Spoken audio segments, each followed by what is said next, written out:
actual last name this time, so just my middle name. But I just wanted to say I am headed out of the UK tomorrow, and I'm headed back to the US. And I just wanted to say thank you to all of you. Grizzly Pear has been a great part of my time over here this term, and it wouldn't have been the same without this experience. So thank you. This poem is called Malice, and this is one of the kind of first poems that really started me on the path of writing poetry, and I wanted to share with all of you. 1.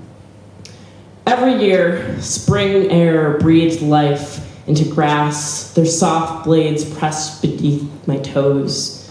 Life into birds, their once forgotten songs announced their renewal. Life into trees, green buds shifted the skyline's hue. Life into crabapple trees. Spring never truly began until they blossomed. Delicate white and pink branches, their crimson tints peppered the boulevard, promising flourishing charm for the days to come. My mother collected their colors in photographs, backdrops to the apples of her eye, orchestrated botany.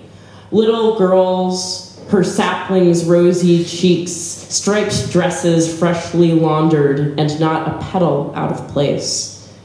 Petrified pictures of perfection, forever lovely and full of promise. 2. I tiptoed onto a deck of splintered wood, rotten planks buckled beneath my weight, trying not to wake the midnight sleepers during my communion with the air. In the blue moonlight, the gentlest brush of wind spurred down showers of petals, revealing insides twisted into knotted bark, and the genesis of harsh, astringent fruit. Indecipherable characters scrawled on papers, attempting to reveal truths that I could not find. The trees continued to disrobe, revealing gallows in their wake.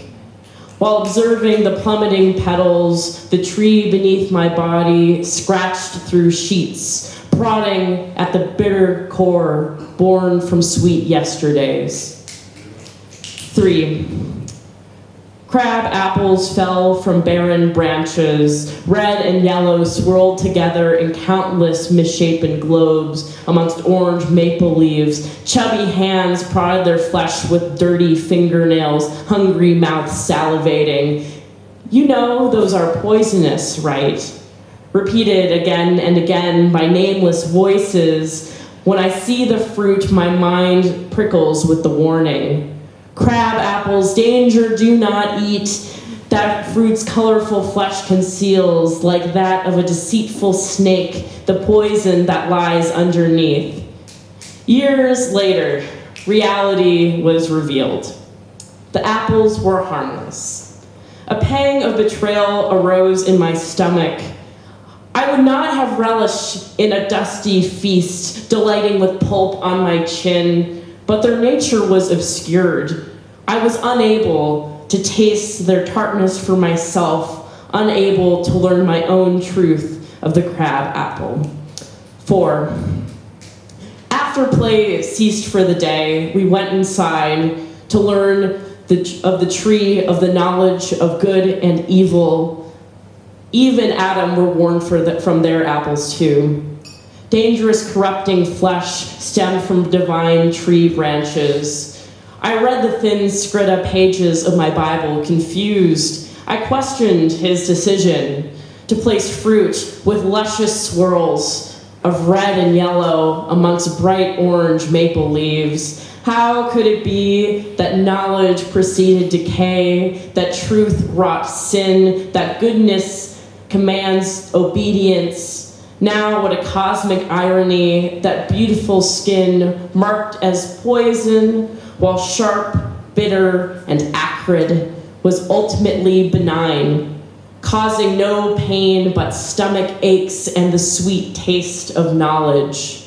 I have learned the truth of crab apples, but their lessons remain, and even still, I have never bitten into their red and yellow flesh. 5. Softened apples festooned the earth. Trotting on the fruit became inevitable. Off-white pulp pushed from beneath their skins, filling the ether with a sweet and bitter rot.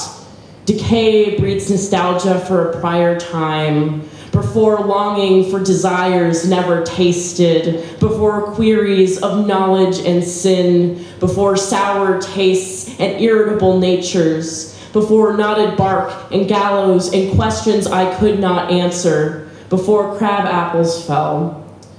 For those petrified photographs of perfection, for an imitation of a girl, not a petal out of place, and an apple fallen not too far from the tree, forever lovely and full of promise. Squirrels celebrate hearty feasts, and house sparrows swoop down to receive their bounty, devouring what was once so ugly and pungent with unrestrained hunger. Soon their furred and feathered bodies, too, will lay in the dirt, releasing their own inscrutable aroma. From every suspended cell of decay, life will branch anew. I didn't realize that stamen, pistils, and petals, too, return to the earth and fester, morphing into complex, ever-shifting multitudes. Thank you.